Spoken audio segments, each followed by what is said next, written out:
মদ্যপান, ধূমপান ও মাদক সেবন স্বাস্থ্যের পক্ষে ক্ষতিকারক। সবার আগে অসংখ্য ধন্যবাদ জানাই।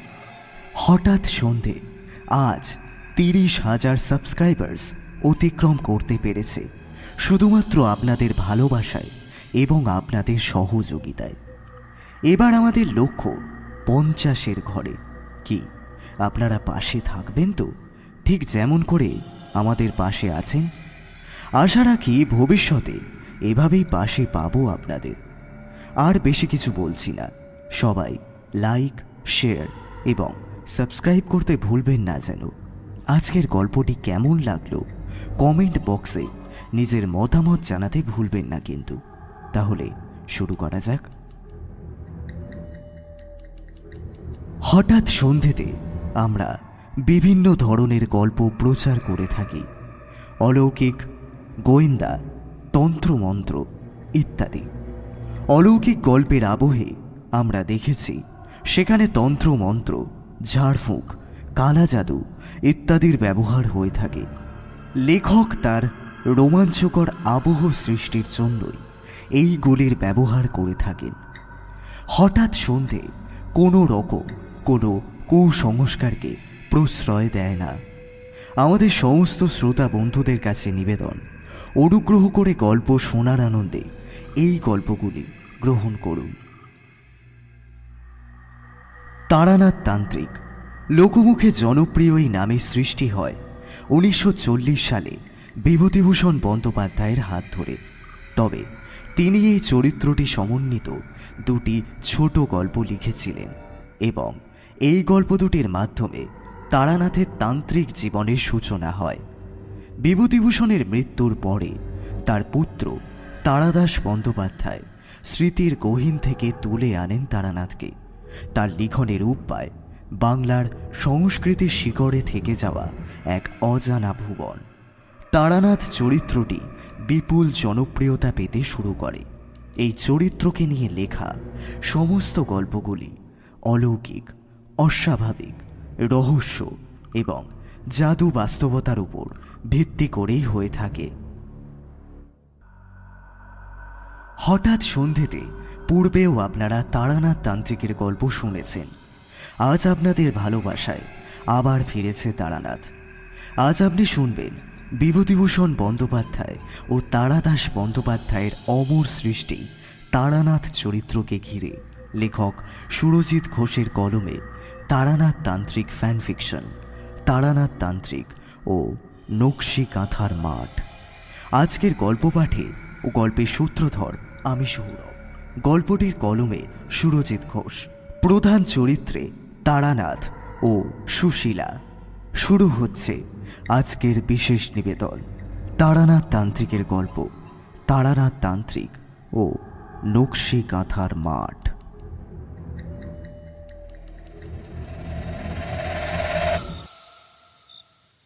আচ্ছা রাজা, এই যে আমরা দুজন এইরকমভাবে এই গভীর রাতে এই নকশি কাঁথার মাঠে বসে আছি, এই অনুভূতি তোর ভালো লাগছে না? অভিরাজের এই কথা শুনে তার পাশে বসে থাকা রাজা তাকালো অত্যন্ত ঘনিষ্ঠ পরম প্রিয় বন্ধুর মুখের দিকে। আজ পূর্ণিমা। আকাশে পূর্ণিমার গোল চাঁদ উঠেছে, মস্ত বড় ঝকঝকে রূপোর থালার মতো। চাঁদনি রূপালি সেই আলোয় উদ্ভাসিত হয়ে যাচ্ছে দিক বিদিক। চাঁদের আলোয় অভিরাজের মুখের দিকে তাকিয়ে তার ডান হাতটা চেপে ধরল রাজা। মিষ্টি হাসি উপহার দিয়ে সে বলল, সে বিচিত্র অনুভূতি ভাষায় বলে বোঝানোর মতো ক্ষমতা আমার নেই রে ভাই। এই অনুভূতি সত্যি উপলব্ধি করতে হয়। তবে এটুকু বলতে পারি যে আমি তোকে বন্ধু হিসাবে পেয়ে সত্যি নিজেকে বড় ভাগ্যবান বলে মনে করি। আমি গর্ব করে বলতে পারি যে আমাদের বন্ধুত্ব ভেঙে দেওয়ার ক্ষমতা পৃথিবীর কারোর নেই।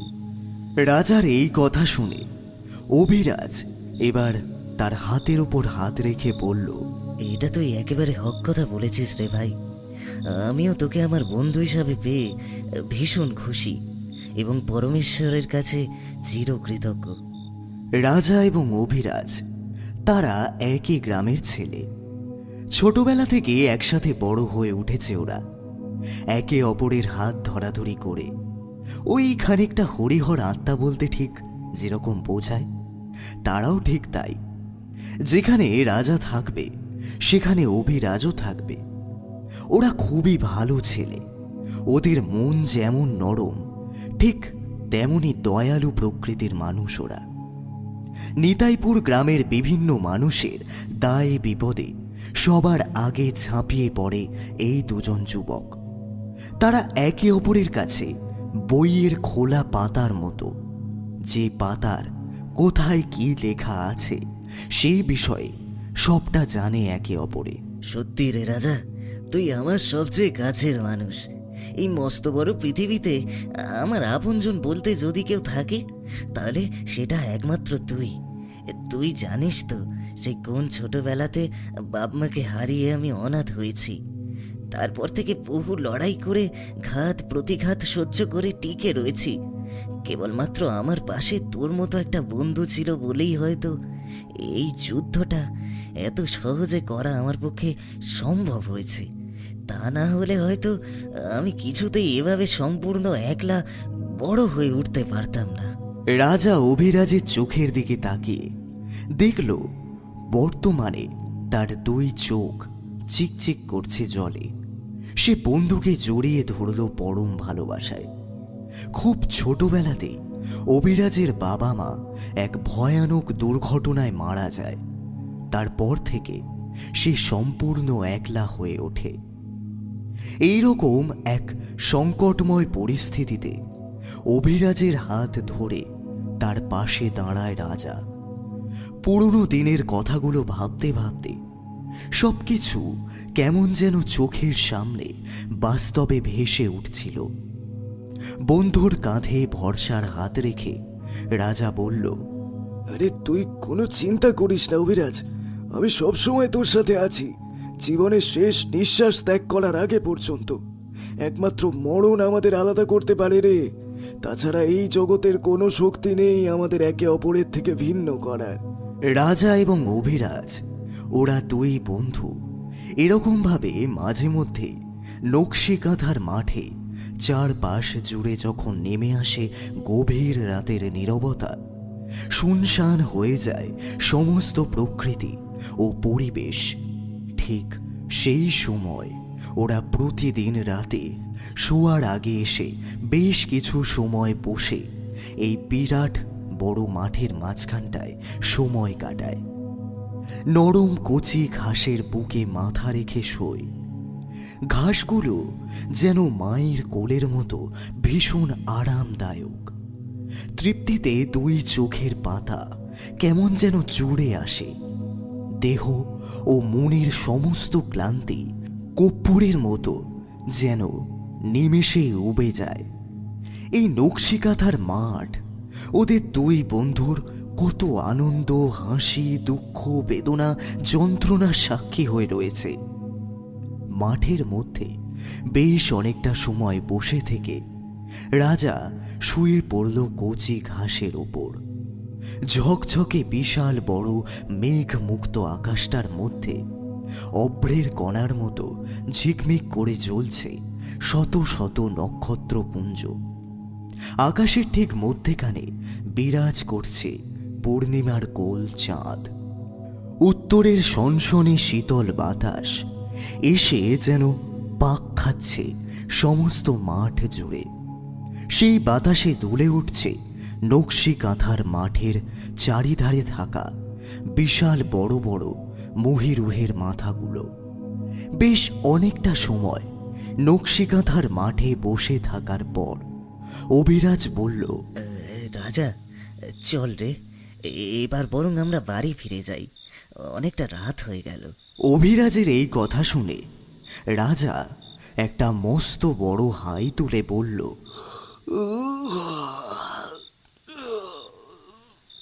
ঠিকই বলেছিস, চল এবার তাহলে ফেরা যাক, অনেকটাই রাত হলো। অভিরাজ আর রাজা নকশিকাঁথার মাঠ ছেড়ে এবার হাঁটতে লাগলো যে যার বাড়ির উদ্দেশ্যে। রাজা, আরে ও রাজা, আরে তুই এখনো ঘুমোচ্ছিস? ওদিকে দেখবি চল, কি সর্বনাশটাই না ঘটে গেছে।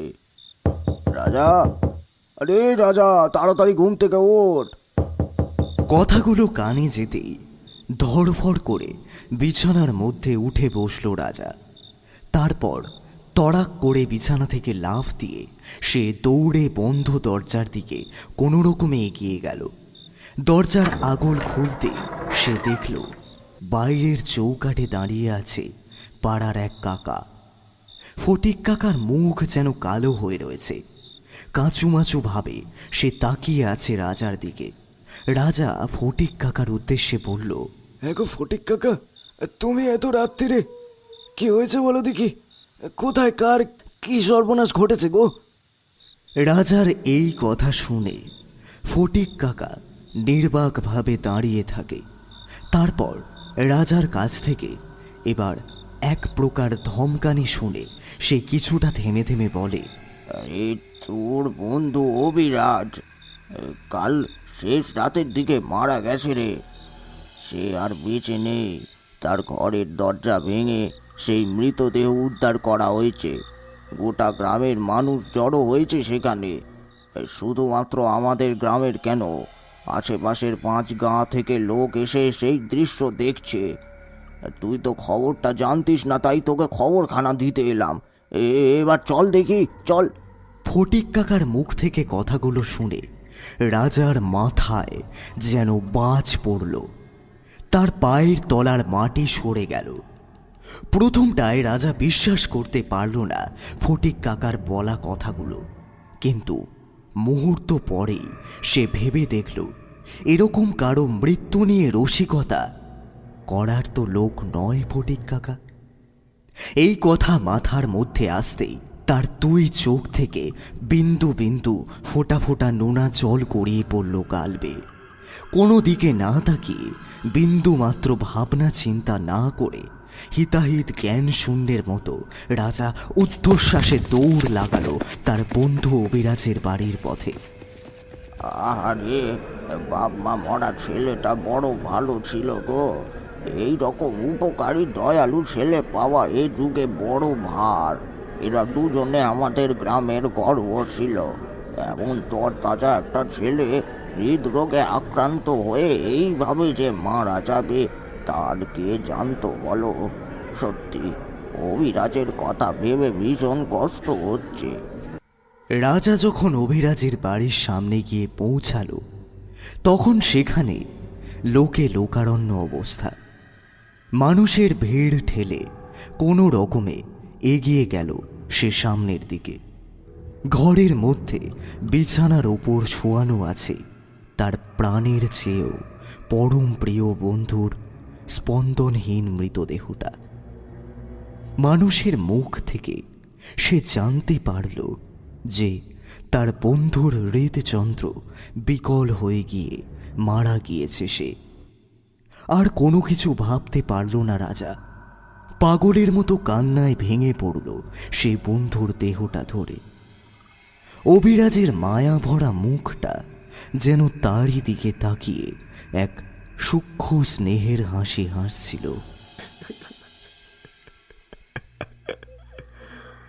এসব কি হয়ে গেল? হায় ভগবান, তুমি আমার প্রাণের চেয়েও প্রিয় বন্ধুকে এভাবে কেড়ে নিলে আমার থেকে। ঈশ্বর, কি দোষ করেছিল আমার বন্ধু অভিরাজ, যার জন্য তার এমন অকালে পতন ঘটলো? জবাব দাও ঈশ্বর, জবাব দাও। অভিরাজের মরদেহ জড়িয়ে ধরে পাগলের মতো আকুলি বিকুলি করে কাঁদতে কাঁদতে কম্পমান স্বরে কোনো রকমে কথাগুলো বলল রাজা। সে এখনো কিছুতেই মেনে নিতে পারছে না যে অভিরাজ আর জীবিত নেই। তার মস্তিষ্কের মধ্যে সমস্ত কিছু কেমন যেন তাল ঘোল পাকিয়ে যাচ্ছে। অভিরাজকে সে বারবার অনুরোধ জানায় চোখের পাতা খুলে তার দিকে একটিবার তাকানোর জন্য, কিন্তু প্রাণহীন অভিরাজ তার অনুরোধ কোনো রকমে সাড়া দেয় না, এবং সেটা খুবই স্বাভাবিক। রাজার মনে পড়ে যায় অভিরাজের সাথে কাটানো হাজারো স্মৃতি এবং গতকাল রাতে ওর বলা শেষ কথাগুলো। অভিরাজ বলেছিল এই জগতের এমন কোনো শক্তি নেই যে তাদের আলাদা করে দেওয়ার ক্ষমতা রাখে। একমাত্র মরণই পারবে তাদের দুই বন্ধুর বিচ্ছেদ ঘটাতে। কিন্তু এত তাড়াতাড়ি যে রাজা এবং অভিরাজের বিচ্ছেদ ঘটবে তা হয়তো ওদের দুজনের মধ্যে কেউই আন্দাজ করতে পারেনি। বন্ধুর মৃতদেহ বুকের মধ্যে জড়িয়ে ধরে প্রবল কান্নায় ভেঙে পড়ল রাজা, কিন্তু অদৃশ্য কে যেন ওর কানের কাছে মুখ এনে ফিস ফিস করে বলল, এভাবে কান্নাকাটি করিস না, আমি তো এখানেই রয়েছি, তোর কাছাকাছি। মরণও আমাদের আলাদা করে দিতে পারেনি। ভীষণ রকমের চমকে গিয়ে রাজা চোখের জল মুছে তাকালো এদিক ওদিক, কিন্তু কাউকেই দেখতে পেল না সে। কথাগুলো যে কে বলল তা বুঝে উঠতে পারল না, শুধু গলার স্বরটা কেমন যেন পরিচিত ঠেকল তার কাছে।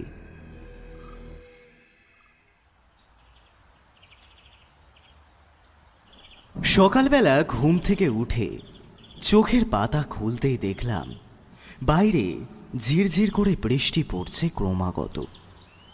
আধ খোলা জানলার দিকে তাকাতেই নজরে পড়ল দোয়াতে কালের মতো কুচকুচে রঙের মেঘ।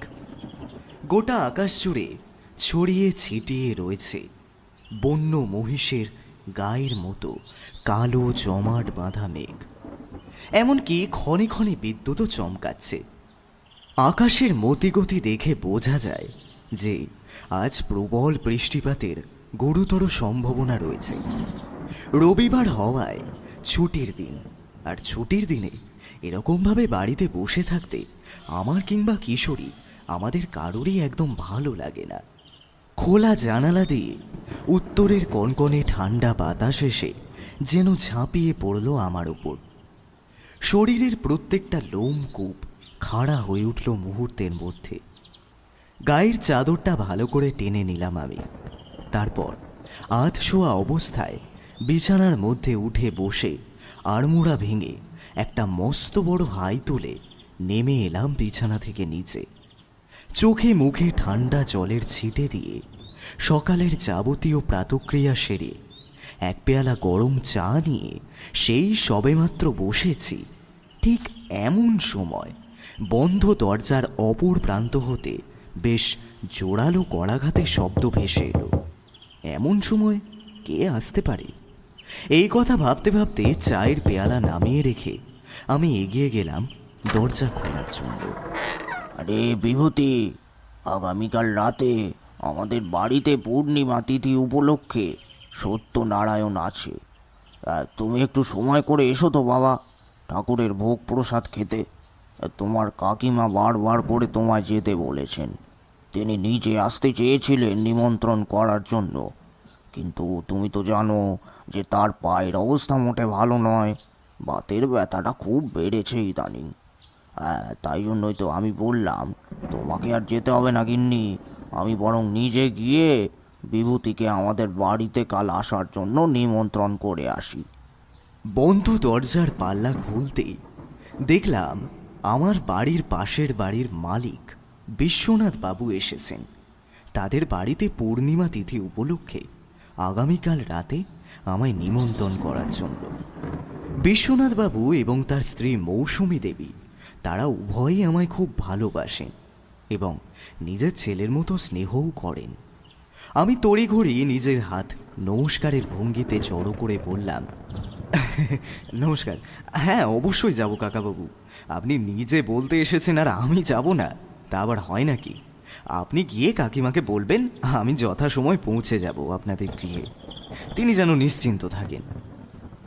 আমার কথায় ভদ্রলোকের মুখে এক গাল ঝলমলে হাসি ফুটে উঠল।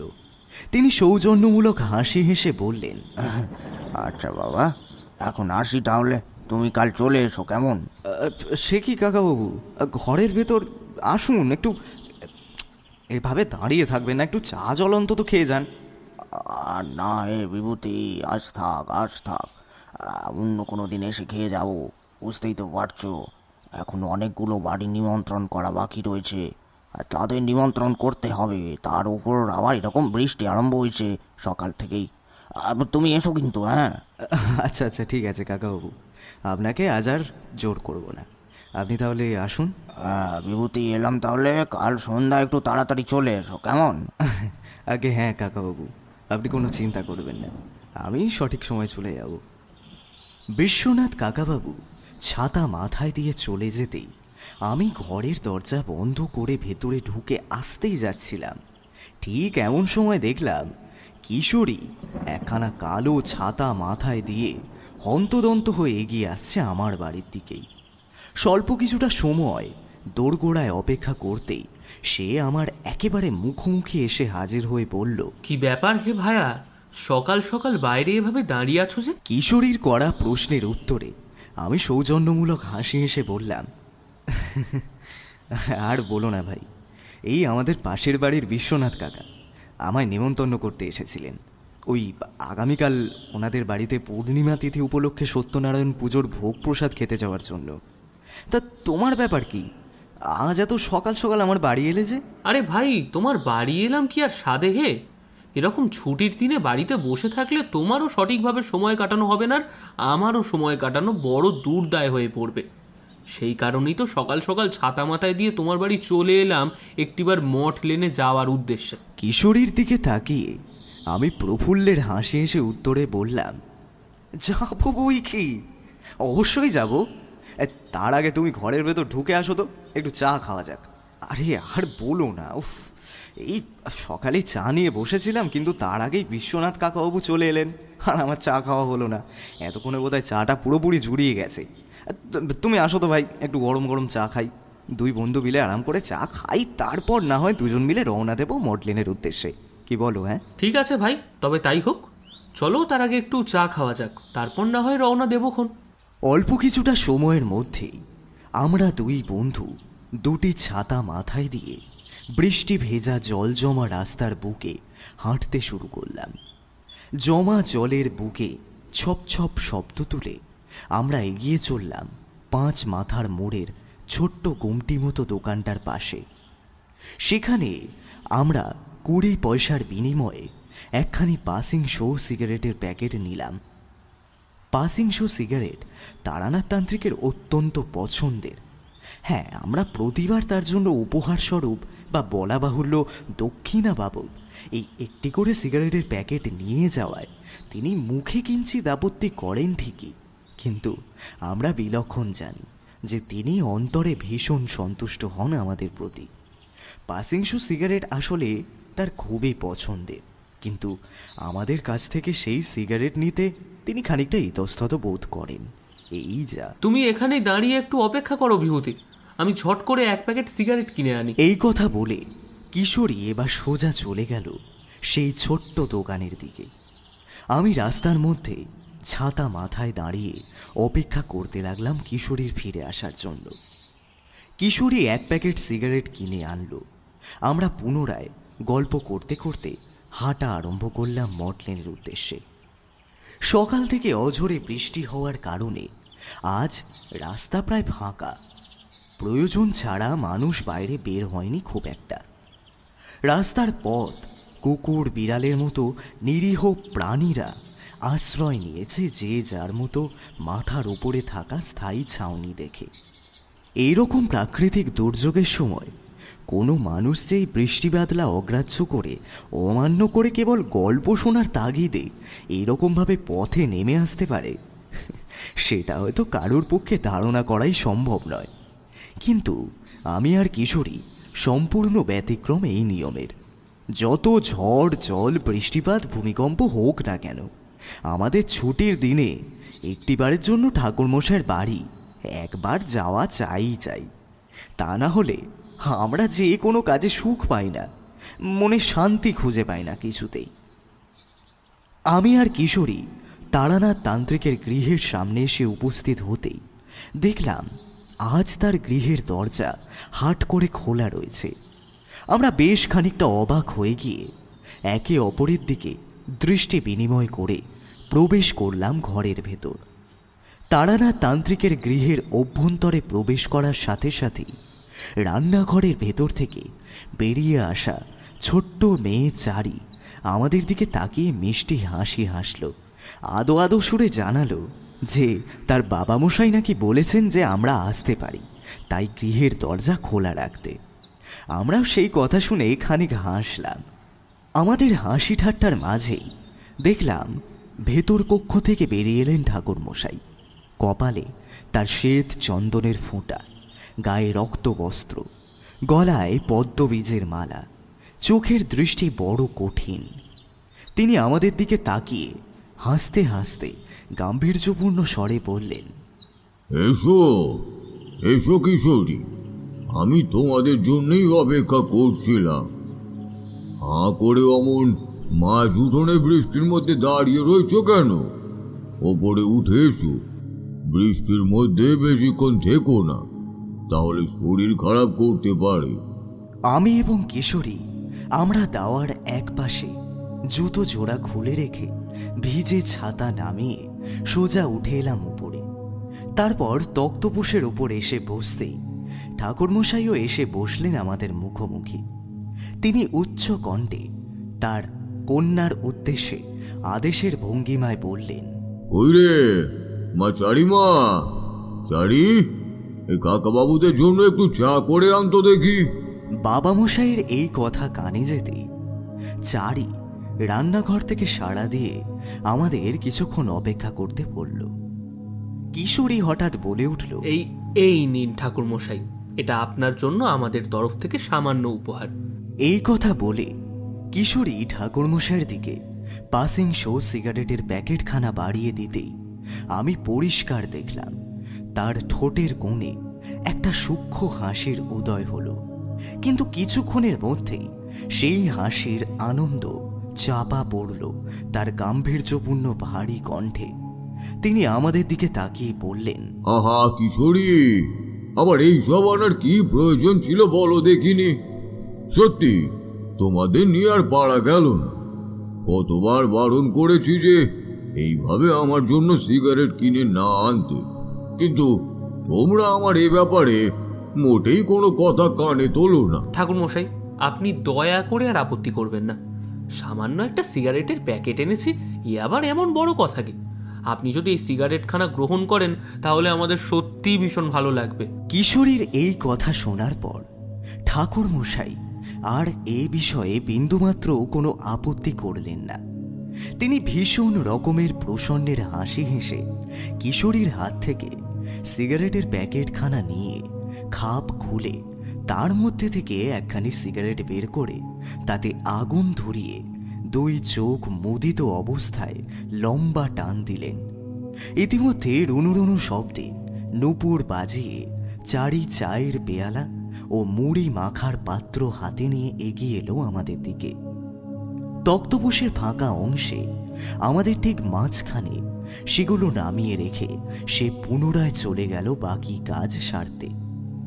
এক পেয়ালা চা ঠাকুরমশাইয়ের দিকে বাড়িয়ে দিয়ে একটা কিশোরীর হাতে ধরিয়ে দিলাম এবং একটা আমি নিজে নিলাম। চায়ে চুমুক বসানো মাত্রই তৃপ্তিতে আমার দুই নয়ন বন্ধ হয়ে এলো। সত্যি ঠাকুরমশাইয়ের মেয়ে চারি একেবারে যথার্থ প্রশংসা করেন। সত্যি মেয়েটা যেন সাক্ষাৎ মা অন্নপূর্ণা। কাছে পিঠে কোথাও কান ফাটানো শব্দে বাজ পড়ল, আর তার সাথে সাথে আকাশ আরো কালো করে ঘনিয়ে এলো চাপ মেঘের দল। আকাশের দিকে তাকিয়ে কিশোরী কাঁচুমাচু মুখে ভয়ার্ত কণ্ঠে বলল, আকাশের যা বেগতিক দেখছি, তাতে তো এখন আর বাড়ি ফেরার সামান্যতম কোনো সম্ভাবনা নেই বলেই মনে হচ্ছে। বাড়ি ফেরার দরকারই বা কি আছে? হ্যাঁ, আজকে দুপুরে তোমরা না হয় আমাদের বাড়িতেই খাওয়া দাওয়া করো, আমি চারিকে বলে দেবো সেই বিষয়। না না ঠাকুরমশাই, সেসবের কোনো প্রয়োজন নেই। বৃষ্টি কিছুটা সময়ের মধ্যেই হয়তো থেমে যাবে, আমরা ঠিক বাড়ি ফিরতে পারবো। তাছাড়া আমাদের সঙ্গে ছাতা তো রয়েছে। না না, আমি যখন বলে দিয়েছি তখন তোমরা আজ দুপুরে আমাদের বাড়িতেই খাওয়া দাওয়া করবে। আচ্ছা ঠিক আছে ঠাকুরমশাই, আপনি যখন এত করে বলছেন তখন আপনার কথা ফেলি কিভাবে। তবে আমাদেরও কিন্তু একটা অনুরোধ রয়েছে আপনার কাছে।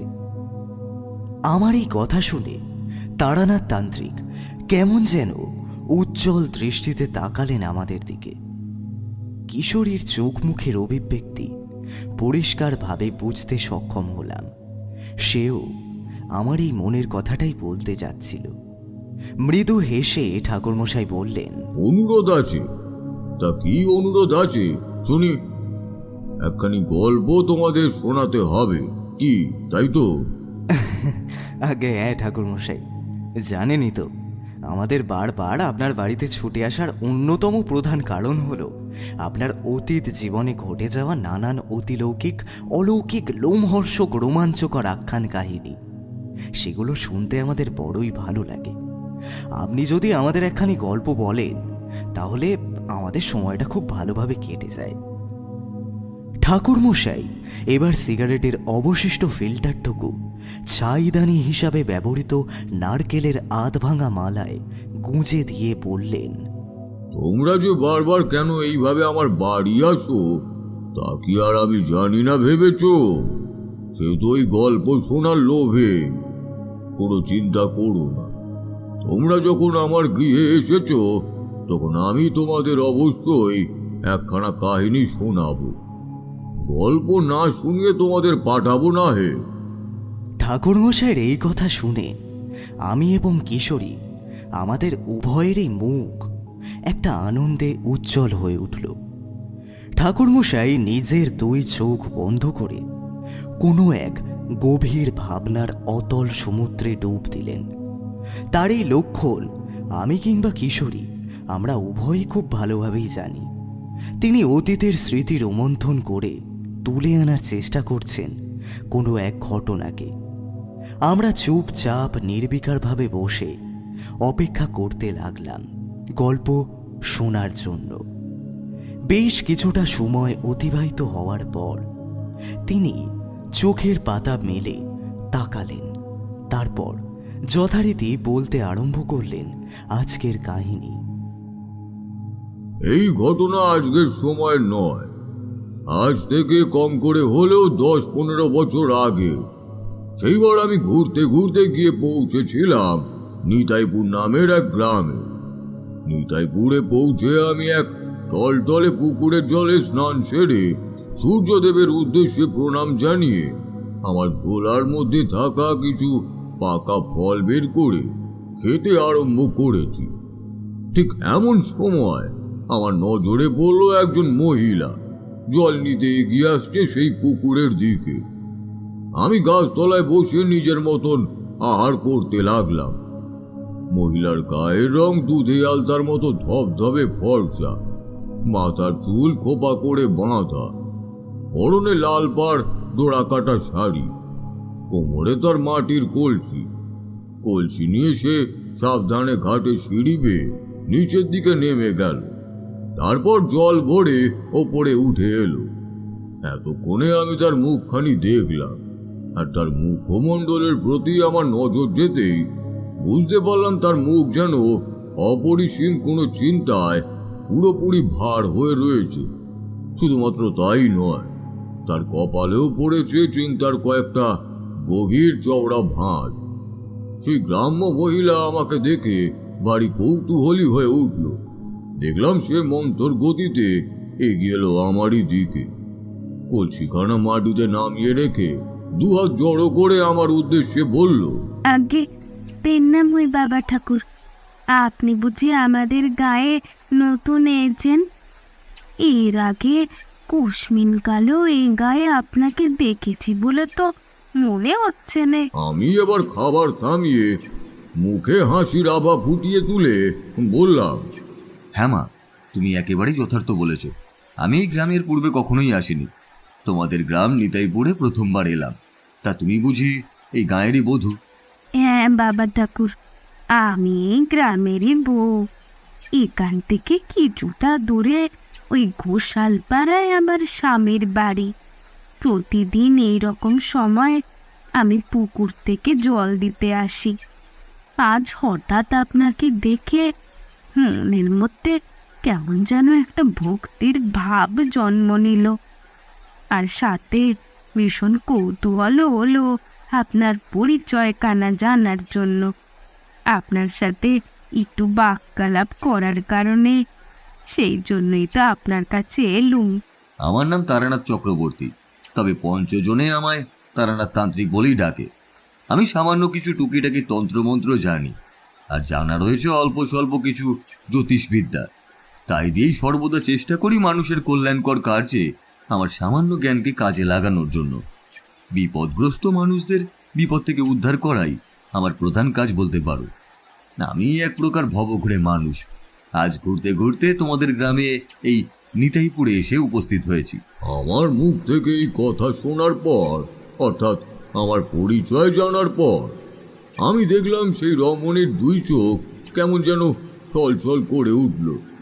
সে এবার গাছতলায় বসে পড়ে আমার চরণতলে মাথা নত করে কাতর কণ্ঠে বলল, হ্যাঁ বাবা ঠাকুর, আমার নাম সুশীলা।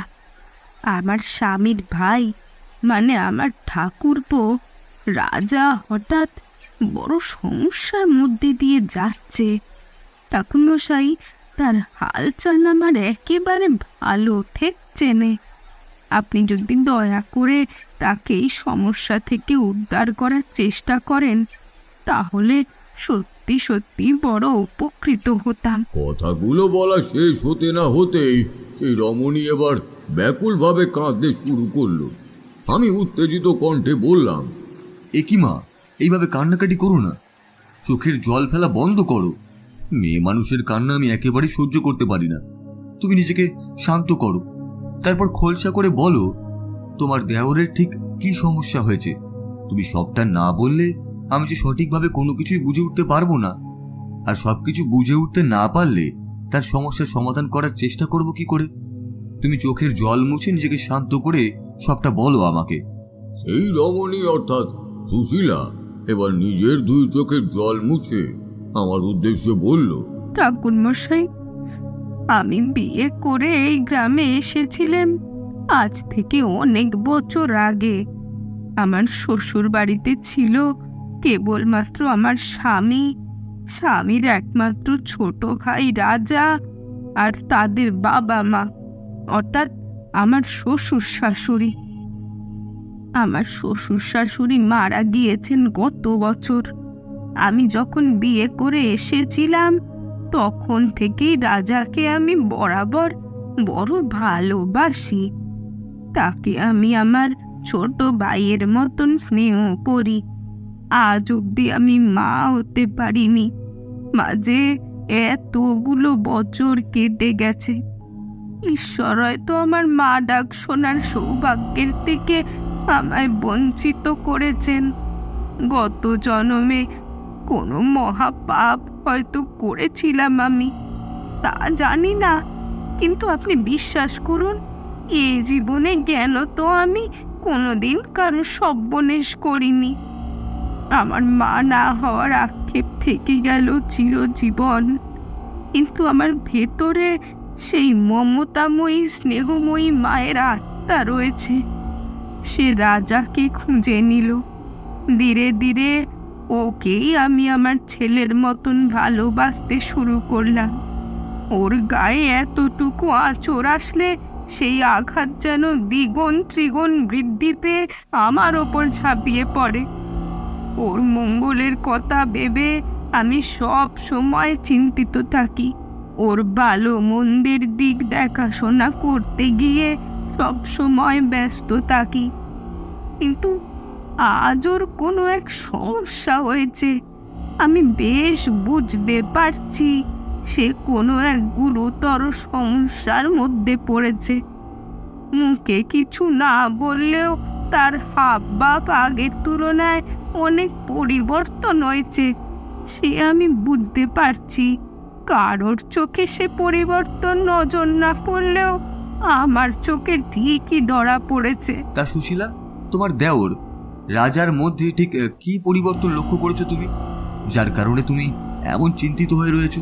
আজ্ঞে বাবা ঠাকুর, আবার দেওর রাজার অত্যন্ত কাছের বন্ধু ছিল অবিরাজ। সেও এই গ্রামেরই ছেলে ছিল, একেবারে হরিহর আত্মা বলতে ঠিক যেমন বোঝায়। রাজার অবিরাজ সেরকমই ছিল। তারা সব সময় একসাথে কাজ করত, একসাথে থাকতো। এই গ্রামের মানুষের মধ্যমণি ছিল ওরা দুজন। সমস্ত গ্রামবাসীদের বিপদে সবার আগে ঝাঁপিয়ে পড়তো ওরা।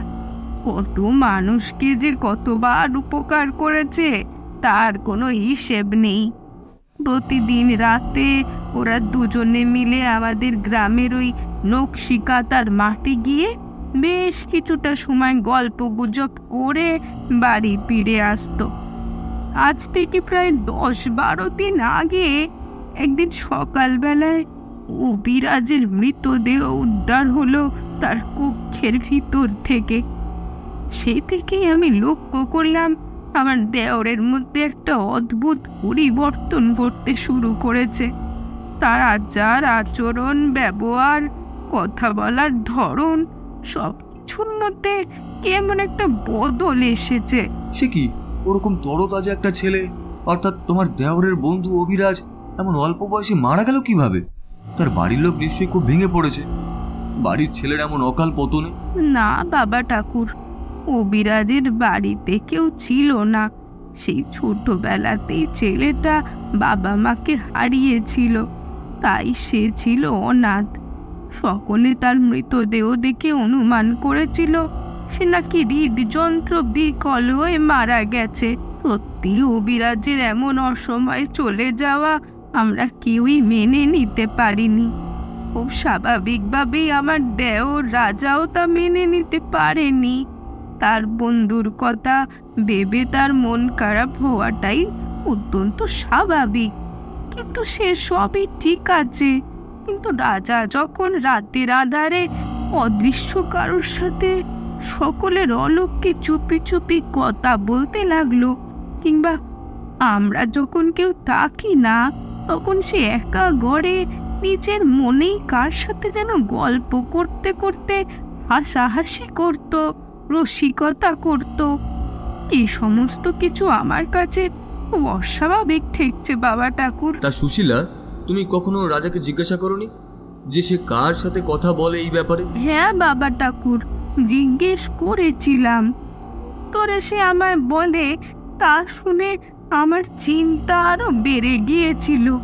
সে বলেছে তার বন্ধুর অতৃপ্ত অশরীরী আত্মা অবিরাজ নাকি তার সাথে মাঝে মাঝে দেখা করতে আসে। রাজা নাকি ওর সাথেই কথা বলে। এবার আপনি বলুন বাবা ঠাকুর, এ সমস্ত কিছু কি একজন সুস্থ মানুষের পক্ষে মেনে নেওয়া সম্ভব? যে ছেলেটা মারা গেছে সে রাজার কাছে কিভাবে আসবে? আমার তো ভয় লাগছে। প্রাণের চেয়েও প্রিয় বন্ধুকে হারিয়ে রাজা কি তবে মানসিকভাবে ভারসাম্যহীন হয়ে পড়ল? এই আশঙ্কায় আমার বুকখানা সবসময় কাঁপছে রীতিমতো। সুশীলার সকল কথা শুনে আমি বেশ কিছুটা সময় চুপচাপ রইলাম। তারপর ভাবনা চিন্তা করে তার দিকে তাকিয়ে গাম্ভীর্যপূর্ণ স্বরে বললাম, আমাদের এই জগৎ আসলে বড়ই রহস্যময় সুশীলা। এই জগতেই অসম্ভব বলে কোনো কিছুই হয় না। আমার কথা শুনে সুশীলার কপালে এবার ভ্রুকুটি দেখা দিল। সে থমথমে গলায় জিজ্ঞাসা করলো, তার মানে বাবা ঠাকুর, আপনি বলতে চাইছেন যে সত্যি অবিরাজের অতৃপ্ত আত্মা রাজার সাথে দেখা করলেও করতে পারে? হ্যাঁ, অবশ্যই বলছি, কারণ আমি এর পূর্বে বহুবার বিভিন্ন সময় নানান অতৃপ্ত আত্মার সাথে মুখোমুখি হয়েছি, যাদের সাধারণ মানুষ খালি চোখে দেখতে পায় না, তাদের কথাবার্তা বুঝতে পারে না, শুনতে পায় না, কেবলমাত্র সেই সমস্ত বিদেহী আত্মারা যাদের দেখা দিতে চায় শুধুমাত্র তাদেরকেই দেখা দেয়, আর তাদের দেখতে পায় প্রকৃত অর্থে তন্ত্রে দীক্ষিত ব্যক্তিরাই। এবার এবার তাহলে কি করণীয় বাবা ঠাকুর? আচ্ছা, অবিরাজের অতৃপ্ত আত্মা যদি রাজার কোনো ক্ষতি করে দেয়, সে যদি চায় তার প্রিয় বন্ধুকে নিজের কাছে টেনে নেওয়ার জন্য, যদি যদি রাজাকে মেরে ফেলে, তখন আমরা কি করব বাবা ঠাকুর? আহ সুশীলা, তুমি এখনই এত ঘাবড়ে যেও না। দেখো, সকল আত্মা মানেই যে মানুষের ক্ষতি করবে তেমনটা কিন্তু নয়। আমাদের মধ্যে যেমন ভালো মন্দ উভয় প্রকার মানুষ থাকে, ঠিক তেমনই আত্মাদের মধ্যেও সেই ভেদাভেদ রয়েছে। তোমার কিংবা তোমার স্বামীর যদি কোনো আপত্তি না থাকে, তাহলে আমি কয়েকটা দিন তোমাদের গৃহে থেকে রাজাকে দেখতে চাই, তার প্রতি নজর রাখতে চাই। সত্যিই যদি অভিরাজের আত্মা তার সাথে দেখা করতে আসে, তাহলে সে আমার চোখ এড়াতে পারবে না, আমার চোখেও ধরা পড়বে। তখনই আমি বুঝতে পারবো আসলে ঠিক কি ঘটনা ঘটেছে সে ব্যাপারে।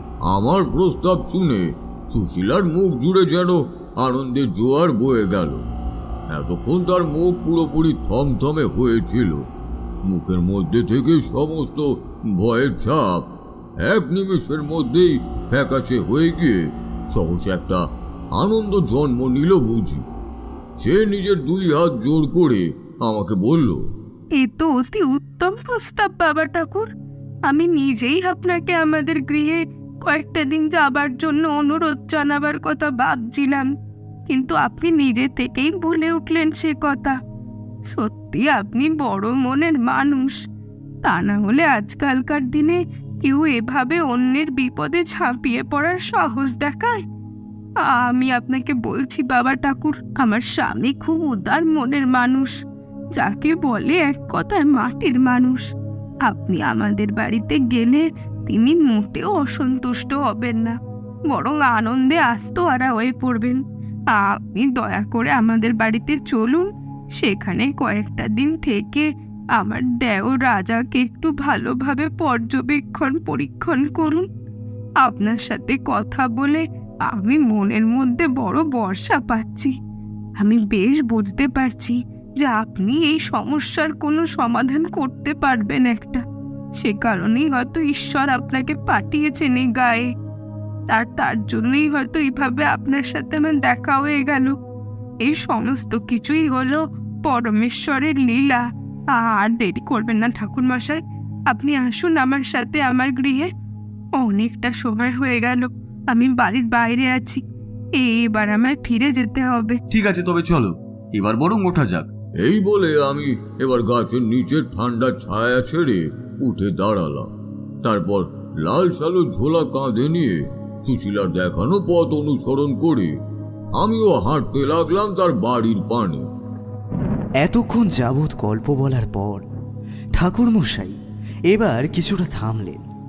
বাইরের দিকে তাকিয়ে আমি দেখলাম আকাশ এখনো পুরোপুরি কালো হয়ে রয়েছে এবং অঝোরে মুষলধারে বর্ষণ হয়ে চলেছে ক্রমাগত। ঠাকুরমশাই আমাদের দিকে তাকিয়ে বেশ খানিকটা বিরক্তির সাথে বললেন, তোমরা এখানে একটু বসে অপেক্ষা করো কিশোরী, আমি একবার চট করে ঘরের ভেতর থেকে ভালো করে গড়গড়াখানা সেজে আনি। আসলে কি জানো, যারা আমাদের মতন সেকেলে মানুষ ধূমপান বলতে তারা ওই গড়গড়া কিংবা কুকুর মাধ্যমে তামাক খাওয়াকেই বোঝে। এখনকার দিনের এই অত্যাধুনিক বাজার চলতি সিগারেটের প্যাকেটের ওপর তারা মোটেও নির্ভরশীল নয়। আসলে তামাক খাওয়ার প্রকৃত সুখ লুকিয়ে রয়েছে গড়গড়ার মধ্যে। তামাক খাওয়ার পূর্বে গড়গড়ার কলকে সাজার প্রস্তুতিটাই হলো আসল ব্যাপার, যা এখনকার সিগারেটের মধ্যে নেই। তবে হ্যাঁ, মানুষের হাতে এখন অবসর সময় বড়ই কম। সেই কারণেই হয়তো সময় বাঁচাতে এবং পরিবহনের সহায়ক হওয়ার জন্য মানুষ এই সিগারেট কিনে ধূমপানের চাহিদা মেটাচ্ছে। এত দূর অব্দি বলে ঠাকুরমশাই আর একটাও বাক্য অযথা ব্যয় না করে চলে গেলেন সোজা কক্ষের ভেতর।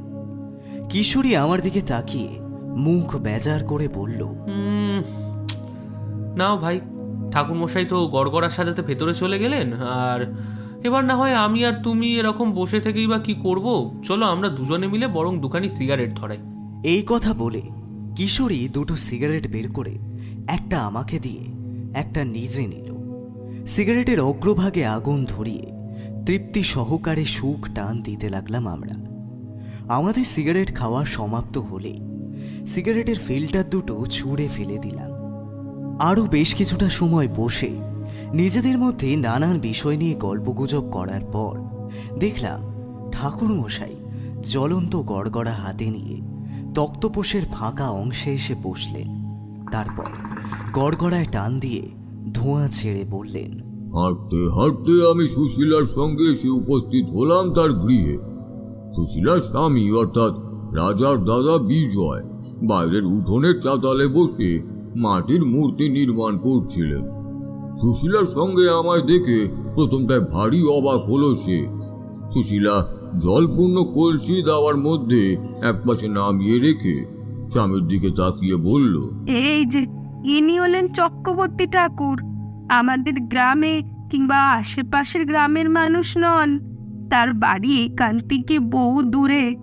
আজ তিনি হাঁটতে হাঁটতে আমাদের এই গ্রামে এসে উপস্থিত হয়েছেন। আমি জল ভরতে পুকুরে গেছিলুম, সেখানেই গাছতলায় ঠাকুর মশাইয়ের সাথে পরিচয় হলো। রাজার কথা বলে ঠাকুর মশাইকে আমি বাড়িতে নিয়ে এসেছি। ইনি অনেক জ্যোতিষবিদ্যে টিদ্যে জানেন গো। যদি দয়া করে একটু রাজার ভাগ্যটা গণনা করে দেন তাহলে সত্যি বড় উপকার হয়, মনে বড় শান্তি পাই। রাজার জন্য চিন্তায় আমার রাতের ঘুম একেবারে উড়ে গেছে। শুধু আমি কেন, তোমারও তো এই একই অবস্থা। নাওয়া খাওয়া প্রায় বন্ধ করে দিয়েছো বলা চলে। সুশীলার মুখ থেকে এই সমস্ত কথা শুনে হাতের কাদামাটি পাশে রাখা ভাঙা কলসির জলে ধুয়ে বিজয় উঠে এসে আমার পদধূলি মাথায় ঠেকালো। আমি আশীর্বাদ করলাম তাকে। সুশীলা স্বামীর উদ্দেশ্যে জিজ্ঞাসা করলো, হ্যাঁ গো, রাজা কোথায় গেল? আমি যখন জল আনতে বাইরে গেছিলাম তখন তো সে দিব্য ঘরের মধ্যে ছিল। কই, এখন তাকে আর দেখতেই পাচ্ছি না কেন? হ্যাঁ, তার কথা আর আমার জিজ্ঞাসা করো না তো গিন্নি। তুমি তাকে আশকারা আর সীমাহীন প্রশ্রয় দিয়ে পুরোপুরি বাঁদর করে তুলেছ। সে আমাদের কোনো কথা শুনে তুমি যাওয়ার খানিক পরে সে ছেলে আমার চোখের আড়ালে বাড়ি ফিরে পেছনের দরজা দিয়ে পালিয়ে গেছে বাইরে। সন্ধ্যে আমার আগে সে কিছুতেই বাড়ি ফিরবে না। বিজয়ের কথাই সঠিক বলে প্রতিপন্ন হলো। সন্ধ্যা আমার ঠিক মুখে গোধূলির আলো যখন প্রায় ফুরিয়ে এসেছে, এমন সময় ধুলো মাখা শরীর নিয়ে হাঁপাতে হাঁপাতে ঘরে ফিরে এলো রাজা। পরনে তার একখানা মলিন ধুতি, খালি গা, কাঁধে ঝুলছে একখানি গামছা, মাথায় বাঁধা আছে টকটকে লাল ফিতে। কপালের ঘাম মুছে সে উচ্চ কণ্ঠে বলল, বৌঠান, আরে ও বৌঠান, কোথায় গেলে? তড়িঘড়ি এক ঘটি জল দিয়ে যাও গো, ভীষণ তেষ্টা পেয়েছে। রাজার হাঁক ডাকে ঘরের ভেতর থেকে এবার পড়িমড়ি করে ঊর্ধ্বশ্বাসে বেরিয়ে এলো সুশীলা। সে রাজার দিকে দৌড়ে এসে তার কান দুখানি কষিয়ে ধরে বলল, এই কিরে, তোর ব্যাপার কানা কিরে? সারাদিন ঘরে ফিরিসনি, এই সন্ধেবেলায় ঘরে ঢোকার সময় হলো তোর? আয় ভেতরে আয়, দেখ কে এসেছেন আমাদের বাড়িতে। হাঁ করে দাঁড়িয়ে দেখছিস কিরে ছেলে? এনাকে প্রণাম কর, ইনি বড় মাপের ব্রাহ্মণ মানুষ। এই কথা বলে সুশীলা রাজার হাত ধরে আমার সামনে নিয়ে এলো। ছেলেটা বেশ কিছুক্ষণ আমার দিকে ফ্যাল ফ্যাল করে তাকিয়ে থেকে আমায় প্রণাম করতেই যাচ্ছিল। আমি তাকে বাধা দিয়ে তার মাথায় হাত বুলিয়ে আশীর্বাদ করলাম এবং বললাম, থাক বাবা থাক, তোমার সাথে আমার কিছু কথা আছে, তুমি ভেতরে এসো। হ্যাঁ বাবা ঠাকুর, সেই বরং ভালো। আপনারা ভেতরে গিয়ে একটু কথা বলুন, আমি আপনাদের জন্য একটু চাটা করে নিয়ে যাচ্ছি। আমি আর রাজা এবার ঢুকে এলাম ঘরের ভেতর। রাজার দিকে তাকিয়ে কঠিন সুরে বললাম, রাজা, তোমার বৌদির মুখ থেকে আমি সমস্ত কথাই শুনেছি। তোমার বৌদি বলছিল তোমার পরম প্রিয় বন্ধু অভিরাজের মৃত্যুর আত্মা নাকি তোমার সাথে দেখা করতে আসে, তার সাথে তুমি অনেক গল্প করো, কথা বলো। এইসব কি সত্যি? আপনি অতৃপ্ত আত্মাতে বিশ্বাস করেন? মানেন যে মানুষের মৃত্যুর পরেও তার অস্তিত্ব থেকে যায়? আচ্ছা, চোখে দেখা না গেলেও কি কারোর অস্তিত্ব বিলুপ্ত হয়ে যায়, তাহলে এই যে আমরা বাতাসের মধ্যে থেকে নিঃশ্বাস নিচ্ছি, প্রশ্বাস ত্যাগ করছি, এই সমস্ত কিছুই তো চোখে দেখা যায় না, কিন্তু তাও বাতাসে তো রয়েছে। ছেলেটার বলা প্রত্যেকটা কথা আমায় পুরোপুরি মুগ্ধ করলো। আমি তার দিকে তাকিয়ে চোখে চোখ রেখে বললাম, তুমি একেবারেই যথার্থ বলেছ। আমিও আত্মাতে বিশ্বাসী। শুধুমাত্র বিশ্বাসী কেন, কতবার কত অভিজ্ঞতা হয়েছে জীবনে, সেই সমস্ত এক একটা অধ্যায় হয়ে রয়েছে। ছাড়ো, বাদ দাও ওসব কথা। তুমি আমার প্রশ্নের জবাব দাও। আপনার প্রশ্নের জবাব? আগে হ্যাঁ, আমি আমার বৌদি কিংবা দাদাকে যা বলেছি তা এক বর্ণও মিথ্যে নয়। আমার প্রিয় বন্ধুর আত্মা আমার সাথে দেখা করতে আসে প্রতিদিন রাতে। দিনের বেলায় তার অস্তিত্ব আমি টের পাই না, তবে গভীর রাতে কিংবা সন্ধে নামার পর সে যেন আমার চারপাশে থাকে, আমার সাথে কথা বলে। তা কি কথা বলেছে তোমার বন্ধু তোমায়? সে আমায় অনেক কথা বলেছে, তবে তার মধ্যে সবচেয়ে জরুরি যে কথাটা, সেটা শুনলে আপনিও চমকে যাবেন। আমার বন্ধু মোটেও স্বাভাবিকভাবে মারা যায়নি হৃদযন্ত্র বিকল হয়ে। তাকে মেরে ফেলা হয়েছে, পরিকল্পিতভাবে খুন করা হয়েছে তাকে। রাজার বলা শেষের কথাগুলো শুনে আমি শটান উঠে দাঁড়ালাম। আমার চোখ মুখ জুড়ে পরিষ্কার কৌতূহলের বন্যা বয়ে গেল।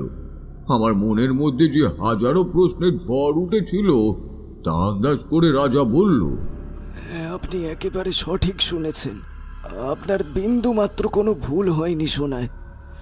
সত্যি আমার বন্ধু অবিরাজ মোটেও স্বাভাবিকভাবে মারা যায়নি, তাকে মেরে ফেলা হয়েছে, যা আমি ছাড়া এই গ্রামের আর অন্য একটা মানুষও জানে না, এমনকি আমার দাদা বৌদি অবধি না। আমি যদি আমার দাদা বৌদিকে এই সমস্ত কথা বলতাম তাহলে ওরা আমায় পাগল ভাবতো। এসব তুমি কি বলছো রাজা? কে মেরে ফেলেছে তোমার বন্ধুকে? কিভাবেই বা মেরে ফেলেছে? আমাদের গ্রামের একজন অত্যন্ত দাম্ভিক ধনবান ব্যক্তি, যার নাম মহেশ পাল, সে আমার বন্ধুকে মেরে ফেলেছে। সন্ধেবেলায় খাবারের সময় ঠাকুরের প্রসাদের সাথে এক ধরনের বিষ মিশিয়ে। সে বিষের বিশেষ গুণ এটাই যে ওই বিষ খুব স্বল্প গতিতে অনেকটা সময় পর কাজ করে, এবং সেই বিষের মাত্রা মৃত ব্যক্তির শরীরের মধ্যে থাকে না। কিন্তু কেনই বা মহেশ পাল তোমার বন্ধুকে মেরে ফেলেছে?